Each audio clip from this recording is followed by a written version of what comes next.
Alright, so our second video for 3.5 is going to be about negative exponent property. So our rule is for any integer a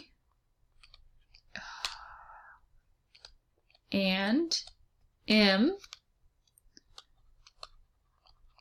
where a does not equal 0. The following is true, that a to the negative mth power, thank you, is equal to one over a to the mth power, or if I have 1 over a to the negative m, that would be equal to a to the nth power. So why is that the case? That is the reason, or that works because using that quotient property, if we had 8 to the third power over 8 to the fifth power, then that's the same as 8 times 8 times 8 over 8 times 8 times 8 times 8 times 8. And so using that same logic, these will divide out and become 1, right? And so what we end up with is 1 over 8 times 8, which is 1 over 8 squared.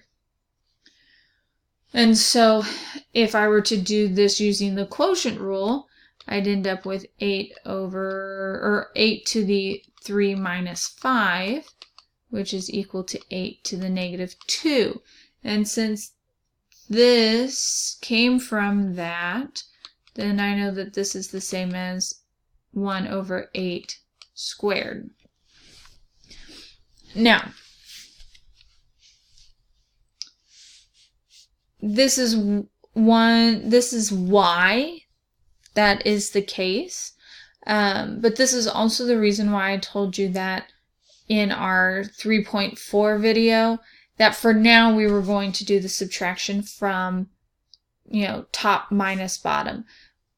But from here on out, I highly suggest, so you don't even have to touch negatives, unless unless they're given to you in the problem, that whatever has the bigger number is what you subtract 2. And so since the 5 was bigger in the denominator, I'm going to leave my answer in the denominator, and I would subtract 5 minus 3, as opposed to moving it up to the numerator and then having to later move it into the denominator, and we'll get a little bit of practice with that.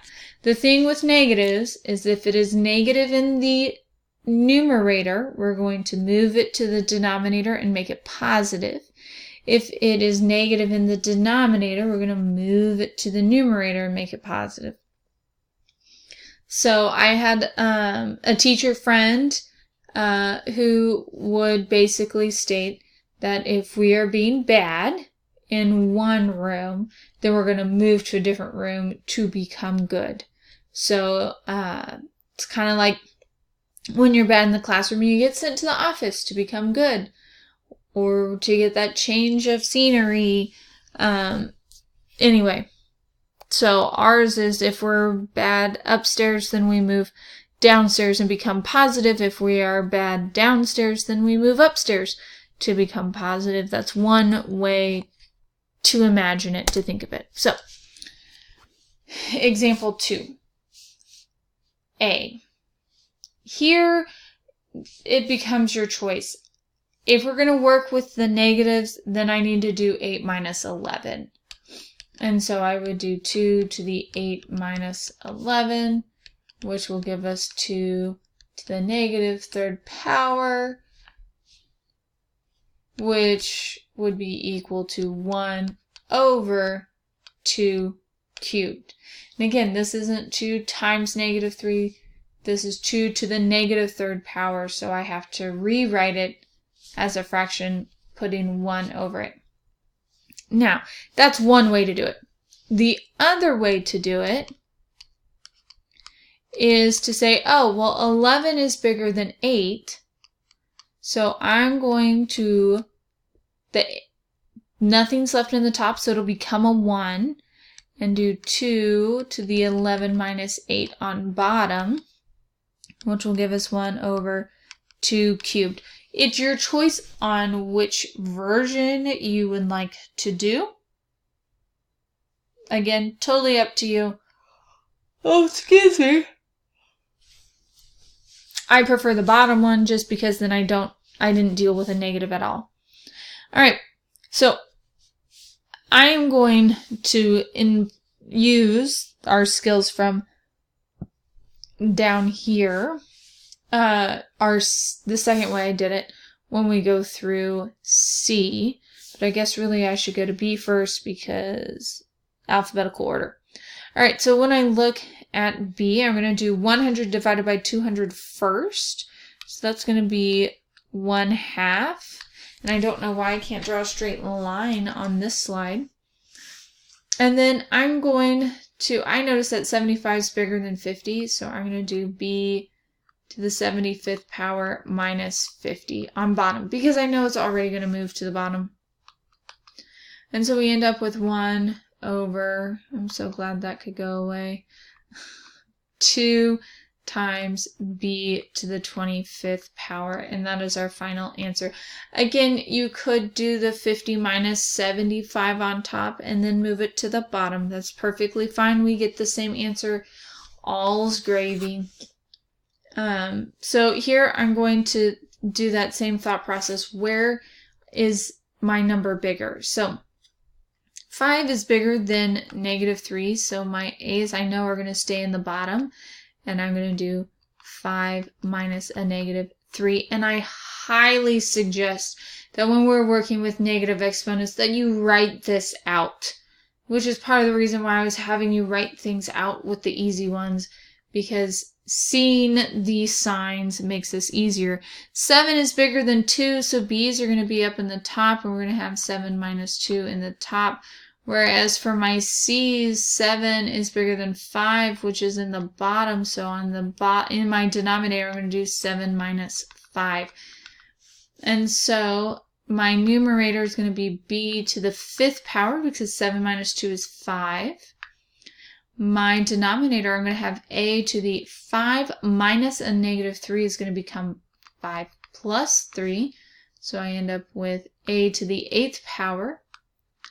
C to the 7 minus 5 is 2.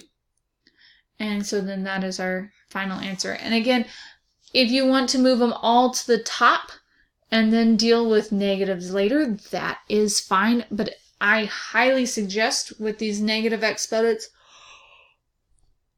please write, excuse me as I yawn, please write it out. Otherwise, we miss this double negative or a negative minus a positive, or so write it out so you see your integer signs. All right, so on D, we're going to do a little bit of power of a product. So I'm going to distribute my -2 through. Do not forget that this 2 has a 1, and the most common mistake is that we're going to take this 2 times the -2, and that is incorrect. So this is going to become 2 to the -2, and then x to the, I guess I should write this differently, 2 to the 1 times -2, x to the 3 times -2, y to the -5 times -2. And so when I rewrite this, I'm going to end up with 2 to the -2, x to the -6, and y to the +10. Again, using those integer rules that we talked about in chapter 0. Now, to the -2 is not -4. Remember, these negative exponents mean that they move from the top. Right now, we are all over 1. So we're going to move 2 to the -2 it's going to go down to the bottom, come to squared. And x to the negative 6 is also going to move to the bottom and become x to the 6th. And my y to the 10th, that y is positive, or the 10 is positive, so the y to the 10th is going to stay up in the numerator. And then from here, Math Excel is going to want you to evaluate the 2 squared, so we're going to get y to the 10th over 4x to the 6th. So again, notice that even though it's to the negative 2, I do not know why I'm yawning so much. Even though it was 2 to the negative 2, that did not make our problem negative. It moves. Negative exponents move where we are located on our fraction, whether we are in the numerator or the denominator. It moves us. So that is negative exponents. Real quick, so far, here are the rules that we have talked about. That product rule was when I had a to the m times a to the nth, and that was a to the m plus n. My power to a power was if I have a to the m to the nth, that is equal to a to the m times n. Power of a product would, if I had a times b to the mth power, then I have a to the m, b to the m as my answer. Our quotient rule is if we had a to the mth divided by a to the nth, that would be equal to a to the m minus n. Power of a quotient was if I had a divided by b to the mth power, that was equal to a to the mth power divided by b to the mth power. Our new one, a to the 0 power equals 1, and negative a to the negative m equals 1 over a to the m, or 1 over a to the negative m is equal to a to the nth power, and it just changes where it is located. So those are our exponent rules, exponent properties, whatever you want to think of them. There is one more video, and that's where we're going to actually start a little bit of comparing exponents or exponent expressions. So I will see you there.